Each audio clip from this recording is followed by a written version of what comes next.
Joining us now to analyze today's headlines is Rahul Mahajan. He's a sociologist and author of Full Spectrum Dominance, U.S. Power in Iraq and Beyond. Hi, Rahul. Hi, Sonali. The ACLU has filed a lawsuit against the Obama administration requesting disclosure of the criteria used for the so-called kill list for unmanned drone targets. Additionally, the country's largest civil liberties organization wants to know exactly who the U.S. has killed and how many have been killed. It's estimated that U.S. drone strikes in various countries like Pakistan and Yemen have killed between 1,100 and 4,700 people. But so far, there has been no public information about what criteria are used to determine who the U.S. singles out for these extrajudicial assassinations and what legal basis is used to justify the killings. The ACLU is concerned that there are U.S. citizens among those killed. Well, Rahul, the Obama administration has boasted it's the most transparent administration in U.S. history, so the ACLU should just expect to receive all the information it's asking for, right?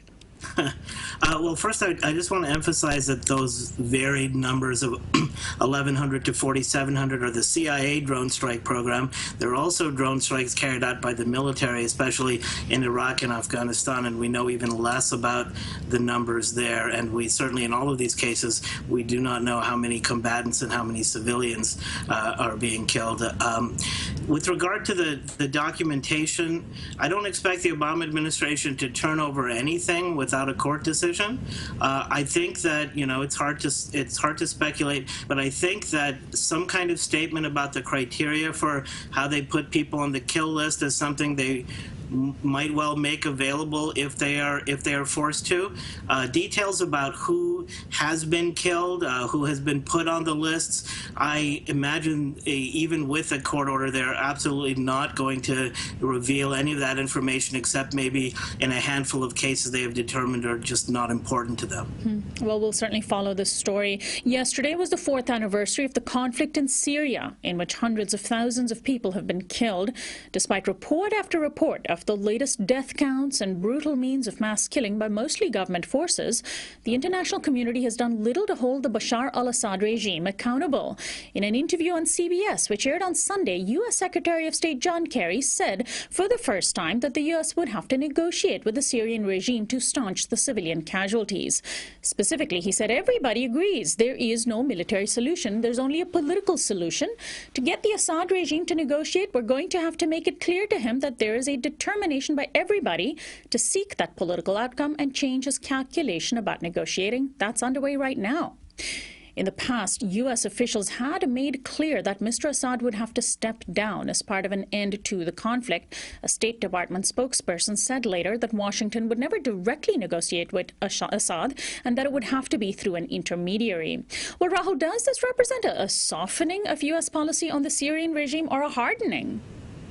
You know, it all hangs on a sort of very fine interpretation of the kind of scanty words that Kerry gave to it. But my guess is, based on what he said and based on the very quick reaction, even from within the State Department, is that it represents a restatement of the already existing position. I mean, what the United States still doesn't seem to appear to have come to terms with is the fact that, well, according to the Syrian Observatory for Human Rights, over 215,000 people are dead, probably over 300,000. It's hard to know what those estimates are, but it's very clear the war continues, the devastation continues, and the Assad regime is not going anywhere. So a political solution, a negotiated political solution to have any sort of meaning in the real world is one in which they are not going to try to push Assad to step down. There's no reason for him to step down. A negotiated solution would involve probably a division of Syria into different spheres of influence and certain kinds of commitments from each side not to engage in reprisals and military acts and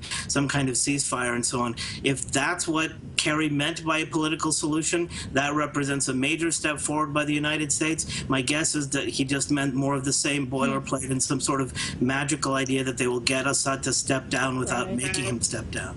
And finally, in Brazil, hundreds of thousands of people have been protesting in the streets of various cities calling for President Dilma Rousseff to step down down over allegations of corruption. A scandal concerning Brazil's national oil company Petrobras threatens to undo Rousseff's second term, to which he was elected only 5 months ago. An investigation absolved the president of any wrongdoing, but many members of the public are unconvinced. The demonstrations have been so massive that police estimate that 1 million people showed up in Sao Paulo alone on Sunday.